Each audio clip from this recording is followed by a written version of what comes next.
How much are we paying currently to host illegal migrants in the country, to put them in schools, NHS, social housing? I think the last number that I saw was £5.4 billion every year, £5.4 billion every year on our broken asylum system, which is a Conservative estimate. I think there are probably lots of people watching this show right now thinking, well, if it costs, I don't know, 500 million to fly some people back to Vietnam or wherever, I'd take the hit and save the bigger sum over the longer term. I mean, I don't think the fiscal cost argument is really stacking up here. What about people's sense of fairness too, Ivon? I mean, these people are breaking the law.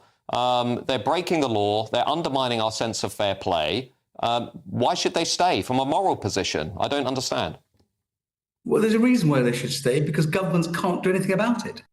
Every successive government has swept this under the carpet. I mean, we've got 26,000 people a year, on average, coming across the channel. It's a tiny amount compared to those that are here already illegally. A million about 1.2 million, yeah, about 1.2 million. Undocumented, working in the black economy, not paying their taxes. Look, we cannot remove 1 million people. It's not going to happen. Why is Donald Trump doing it? Sorry? Well, why are Donald Trump and JD Vance doing it? Look, the difference Donald Trump is he knows where most of them are coming across from the Mexican border. And right. It's a landmass, whereas we have to fly these people out. And America has clout. We simply don't have the clout that the US has in threatening sanctions. It will hit our economy. The only sensible thing to do, and I know your listeners are going to go crazy when I say this, I'm going to get lots of emails, is to offer an amnesty. And then we have a sensible policy of ensuring that those people that come in are tracked, and then we know where they are. If they overstay, we then remove them.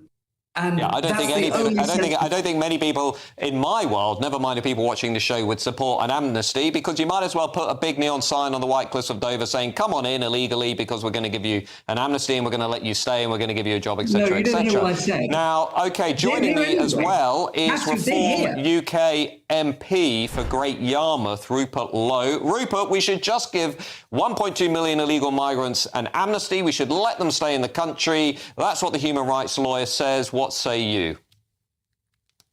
Well, Matt, I couldn't disagree more with him than that. I mean, these human rights lawyers pork barrel a living on the back of all this Tony Blair and Gordon Brown legislation, which has created our problem initially. Sadly, the Tories allowed that trend to not only continue but accelerate.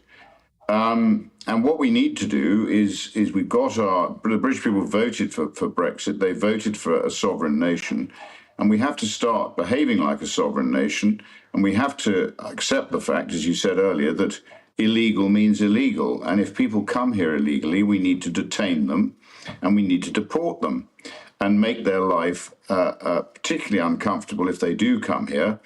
Put them on a West Coast island with a limited, uncomfortable tented camp and minimal food, and encourage them then to go back to where they came from and apply to come back legally. The fact of the matter is that most of these people are, as we know, not asylum seekers, they're economic migrants. And our systems are so weak, and the more I'm learning about them, the more I find that a lot of this is done online. A lot of it relies on the word of the people who've come here illegally.